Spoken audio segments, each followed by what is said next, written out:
Baik, jadi hari ini siswa kita SMPIK Nurul Quran terkhusus kelas 8 Putra A2 melakukan percobaan fotosintesis yang dimana sebagaimana kita ketahui bahwa fotosintesis itu adalah proses pembuatan makanan yang dibantu oleh cahaya matahari yang dilakukan oleh tumbuhan itu sendiri. Nah, jadi hari ini anak kita melakukan praktikum menggunakan tumbuhan air.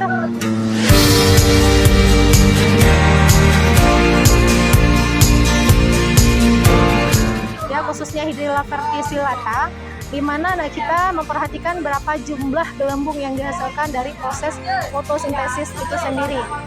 Cahaya yang digunakan dalam proses fotosintesis ini, dalam percobaan ini, yaitu menggunakan cahaya matahari dan cahaya dari senter itu sendiri. Nanti siswa kita menghitung berapa jumlah gelembung yang dihasilkan, dan warna yang digunakan itu ada 3, warna hijau, warna kuning, dan warna biru.